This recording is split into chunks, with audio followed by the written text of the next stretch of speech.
Yeah, I mean, I think there's a lot to that. These megalithic structures, to this day, much of which we have no clue how they were able, right, to build these things. If you go to Baalbek, the stone of the pregnant woman that is there is hundreds of tons.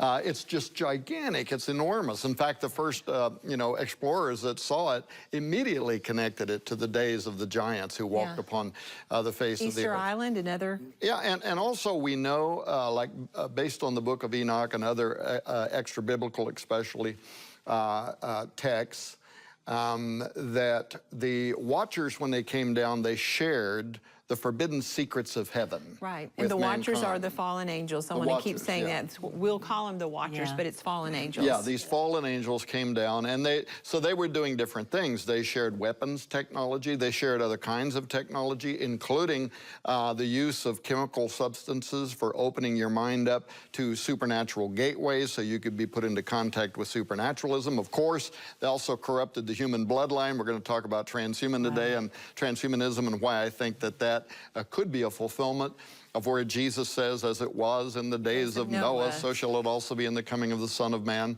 So, yeah, all around the world. In fact, we're launching a brand new program that'll be part of Skywatch TV in the very near future. We're building the studio for it now, called The Greatest Mysteries of the Bible. And it's going to be dealing with all of these artifacts around the world. And do they attest to a time when the men of renown walked upon the face of the earth? And I personally think that it does, right? Okay, so that was a form of transhumanism back then, when the sons of God mated with the daughters of man. Like angels. Like angels with human. But at the end of the day, it was a way to distort creation, because that's the one thing that we are created in his image. So what is transhumanism today? What is going on that our audience would be shocked by?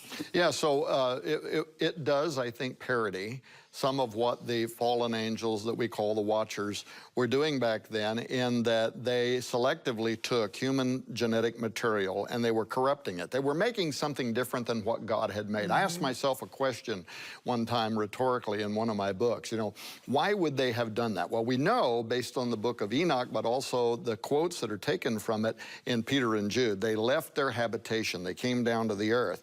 And I thought, well, why would, first of all, why would they have corrupted, the creation of the Nephilim, the giants? Why would they even be doing that? And how did that facilitate their ability to be able to leave their fixed place in heaven and to enter into our three-dimensional reality? Well, we know that they wanted to be incarnate, but they could not. They could possess, right? That's a different thing. Demonically possess an individual, but they could not displace the spirit of the human to become incarnate in its place in that body. So what they had to do, blending animals, blending humans, they created something that was neither animal nor human. They created an exotic biological construct into which then they could extend themselves. In fact, one of the versions of the Old Testament literally says they saw the women as fit extensions, something that they could use to extend themselves.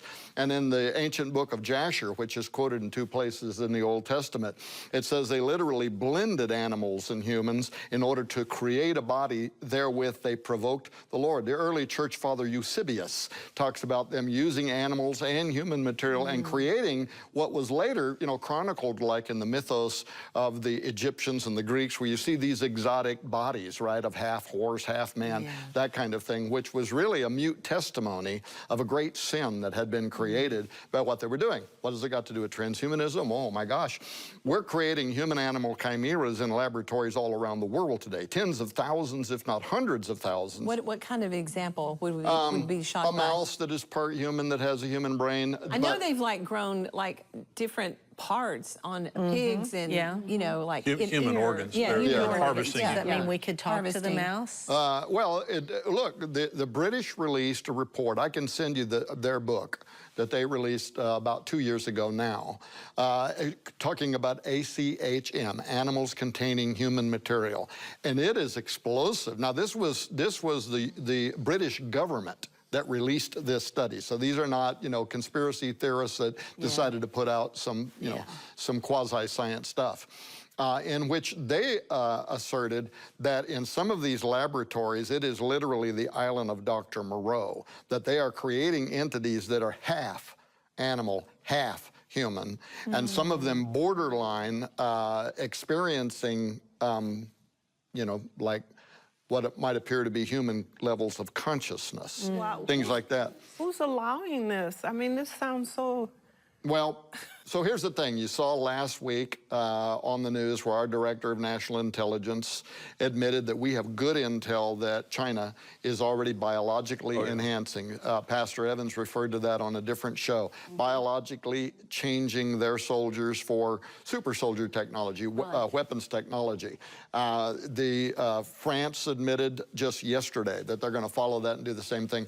We've been doing it here in the United States. It's outside of a congressional review, what they call a SAPOC project, a DART like project. Born Identity or something. Yeah. You're talking about. Yes. But now, mostly this is being driven by the pharmaceutical industry. Why?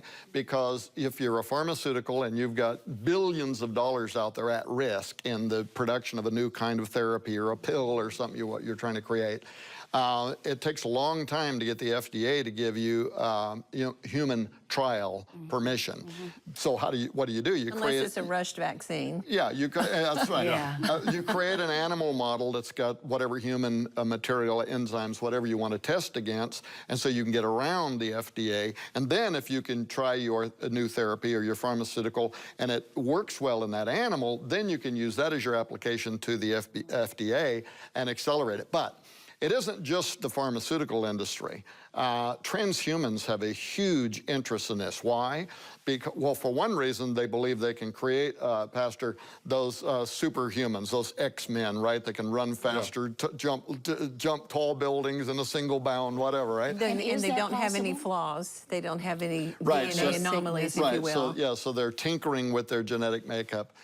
That's one of the reasons they're doing that. But the other reason that the transhumans are interested in this is because we know that animals may be able to see into other dimensions.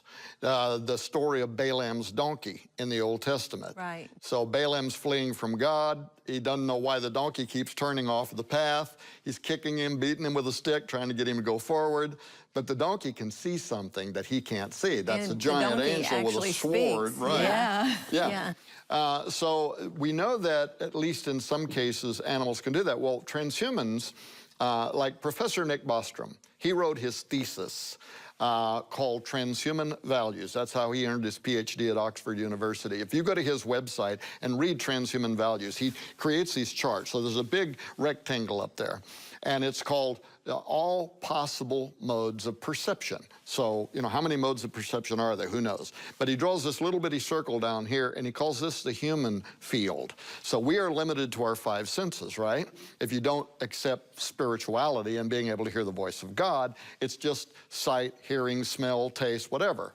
Then he draws a bigger circle around that says the animal kingdom's modes of perception. And he starts talking about, how bats can fly using sonar for navigation, how serpents can see into the infrared spectrum, how dogs can hear at 40,000 hertz. And smell. Dolphins, and even smell tumors, right? Yeah. Dolphins at 80,000 hertz. And then his whole proposition is, if by merging ourselves with the genetic material and makeup, the genotypes, of animals going forward into the future, might we open doors of perception? And you got to know, at Arizona State University, where there's been a whole series of lectures that are mostly pro-transhumanist going on there for the last decade, and they, by the way, because I talked about it on a nationally syndicated program, they took it down. But they had launched a project, and I went back and got the what do you call it, the Q or whatever, the time Wayback Machine, and I got the copies of their website and all that and printed it and put it in one of my books. But they had launched a project there in which they wanted to see if we could figure out how to put ourselves into contact with, through changing our biological makeup. And then they named what they wanted. It's called the Sophia Project. Sophia, because she's the goddess who guards the gateway into the netherworld. The Sophia Project, then they named what they wanted to be put into contact with. Angels, demons, aliens, a universal God. You know, they want it, whatever is there, they have an interest in putting themselves into contact with, and this is why Nick Bostrom is writing about this. But there are red flags. The Birkbeck School of Law is a famous law school in London, and they train CSI, crime scene investigators, for law enforcement. They have all the classes around, you know, 200 years of analytical science, forensics, all that, right?